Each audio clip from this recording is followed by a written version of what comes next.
नमस्कार मित्र, मी प्राध्यापक मंगेश वाघमारे. जवळपास 15 वर्ष या अध्यापनाच्या क्षेत्रामध्ये असताना या 1-2 दिवसामध्ये ज्या काही गोष्टी कानावर पडल्यात त्या खरं तर मन हेलावून टाकणाऱ्या अशा त्या घटना आहेत. नुकताच मुंबई पोलीस भरतीचा जो निकाल लागला, या निकालामध्ये एका मुलाला थोडे मार्क कमी पडल्यामुळे तो वेटिंग लिस्टवर राहिला. पण एक गोष्ट लक्षात घ्यायची आहे की त्या वेटिंग लिस्टवर असतानाच त्या मुलाने स्वतःची जीवनयात्रा संपवली. माझं म्हणायचा अर्थ एवढाच आहे मित्रांनो, की एखाद्या परीक्षेमध्ये जर तुम्हाला यश मिळाले नाही तर याचा अर्थ असा होत नाही की आपण आयुष्यामध्ये अपयशी ठरलो.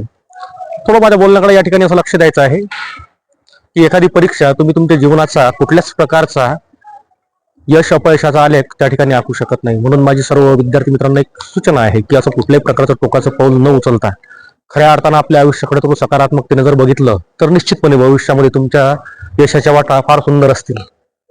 तर माझी विद्यार्थी मित्रांना एक कळकळीची विनंती आहे की असं कुठल्याही प्रकारचं चुकीचं वागणं आपल्या हातून घडू नये. कारण ज्या परिवारातून आपण आलो तो सर्व परिवार खऱ्या अर्थानं आपल्याकडे पाहून जगत असतो. मित्र, स्पर्धा परीक्षा ही तुमच्या खरं तर संयमाची परीक्षा असते. आणि माझं म्हणणं असंच आहे की एका परीक्षेमध्ये जर तुम्ही अपयशी ठरलात तर याचा अर्थ असा होत नाही की तुम्ही आयुष्यामध्ये अपयशी ठरलात.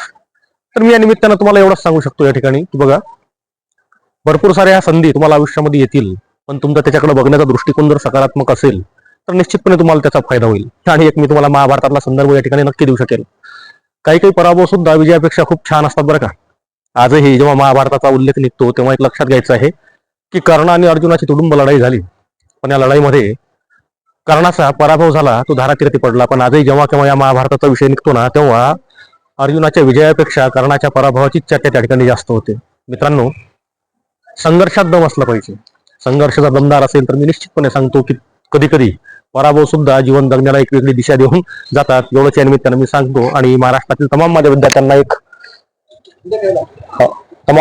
मी एक सूचना करू शकतो की खऱ्या अर्थानं असं चुकीचं कुठल्याही प्रकारचं पाऊल उचलण्याच्या पूर्वी आपल्या परिवाराचा 2 वेळी विचार करावा आणि नंतरच आपल्या आयुष्याचा निर्णय घ्यावा. धन्यवाद.